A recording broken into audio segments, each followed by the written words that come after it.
Welcome to another episode on the Boom Bust channel. I'm your host Terry, and today I'm doing an editorial about Nick Bosa, who just dropped out of Ohio State.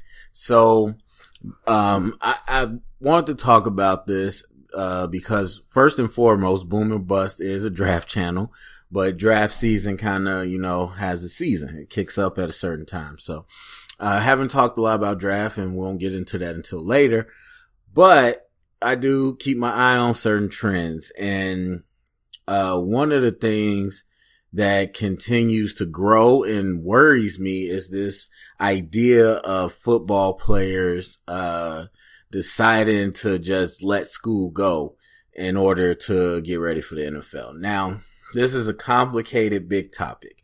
One thing I will say is that Nick Bosa is a junior. I thought when I first saw it, I was thinking he was younger. Again, I don't follow college football until it's time to evaluate. So I was thinking he was younger, but he's a junior. He's been hurt. Looks like he's going to be hurt. And so instead of sticking around, he decided to drop out of school and rehab and get ready for the combine, because he's going to be a first round. More than likely, he was a first round caliber type player. And so, yeah, this isn't him just dropping out of school and then not going into the draft for another year. That would have been a whole different thing, but I'll get to that later. So that's the situation with Bosa. We've seen players recently do the whole I'm going to skip the bowl game thing and talked about how that might affect their draft stock. Again, at the end of the day, it's going to depend on the talent of the player. You're not going to drop from top 5 to second round because you skipped the bowl game. I'm never saying that. But you might get taken off some people's boards. You might lose a match against a prospect that's kind of close to you, and that's the deciding factor. Small things, but it sets a bad precedent, I think. And excuse me.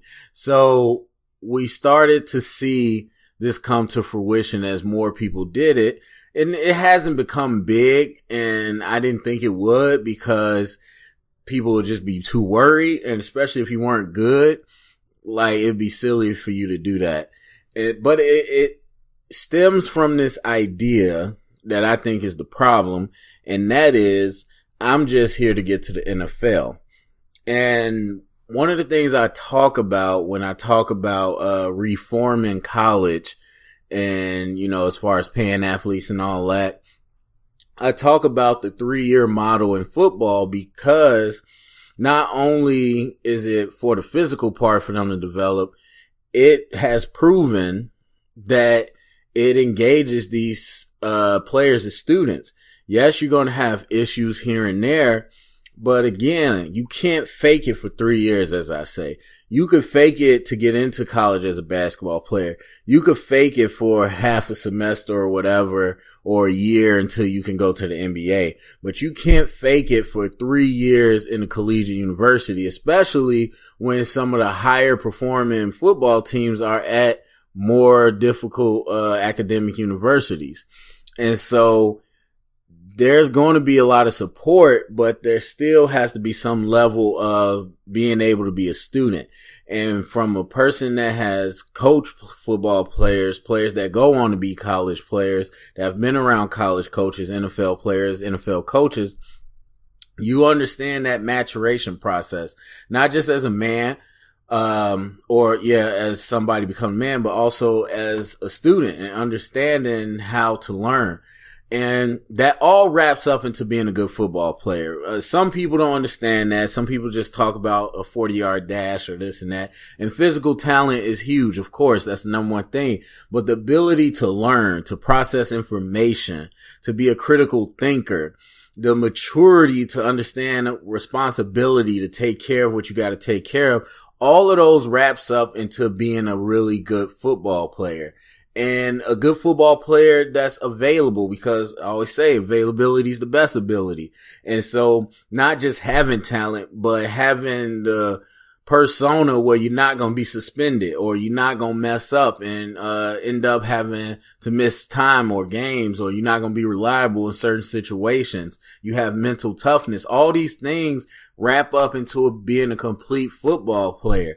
And I honestly believe, and it's tough because I work in education. Now I'm working in higher education. I do believe in that mission. I do believe college is for everybody. You just need the right setting, the right support. And I do believe it's not just what you're learning in class. It's the environment. You get sit in an area completely different than where you grew up.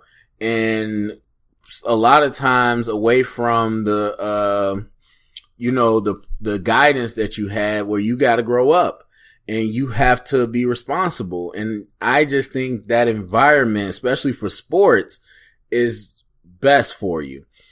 And so Bosa has been in school for a while, whatever. And, a lot of times football players take summer classes, so they graduate early. He might be close to a degree. I don't know.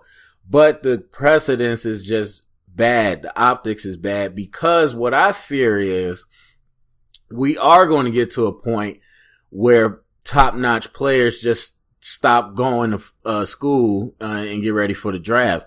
We all remember that controversy kinda when Davion Clowney was going into his junior year, and people were like, dude, you're so good, you don't need to play. Just don't play this year. Drop out, or just don't play, stay with the team, which they would probably never let him do that. But, just screw that. Why would you stay? Okay, not only I want to compete, not only I think I still could get better, but also I'm here for an education. And that continues to make the problem we have now with paying athletes, because people don't see education as a reward or as a compensation. And it is. It is. Talk to these people that are in super debt. Talk to these people that are working 3 jobs to afford their education. Talk to these people who loved everything they did in school and wish they could have had it for free. And talk to these people that don't ever make it because of financial reasons. And so to sit here and tell these players that school isn't worth it, whether directly or indirectly telling them that, I think it's a problem. And I think we will get to that point, because we're just in a more selfish society. It's a narcissistic society with social media and technology. We're at a point where, as a whole, people just care more about themselves and are really encouraged to just do things out of the norm that aren't professional, quote unquote, because people want to change what professional means. And you know what? That's a different conversation. But the point is, people are more easily influenced. And so when you see things like this with Nick Bosa, where on the surface it's just like, oh, well, F school, I can't play football, that's the only reason I'm here, and then continue to move on to just getting ready for the NFL. And I think that's the issue. I think that's the future I'm worried about. I don't like the move by Nick Bosa. And for anything else, think about a teammate. What do they feel about that? Especially when your brother Joey was not only a great player, but known to be one of the leaders. Like, how do you feel that one of your teammates didn't show up? I mean, it sucks not being able to play and being hurt. But everybody knows, if you play sports, you know that face on a teammate when they hurt and they just wish they could give up anything in the world to be back on the field with you, to be out there playing with you. As a real competitive athlete, it hurts to be there, looking at everybody playing when you can't. But that being there is so important to the rest of the team. That willingness, that want to be out there is important to the team, as you go to battle with these people. And the NFL is more of a business, and you'll get close to people, but you won't be as close as you were in college. So, maybe that won't mean much. But again, some evaluators take that into consideration. Some coaches, some GMs don't want those type of locker room guys that can't be, high level teammates. So people might think of that. In this particular situation with Bosa, I don't think it's a huge deal. But what the message it sends, it just worries me about the future and what we're going to get with these college athletes and these players that think they're stars and what they think they'll be able to get away with. It's tough for me. I believe that the experience all around in collegiate sports, in academics, is just irreplaceable for football and particularly for athletes in general. I just think it gives you the space to grow up in so many ways. So anyway, just my quick thoughts. Go to the comment section. Let me know if you got any thoughts about Bosa leaving Ohio State.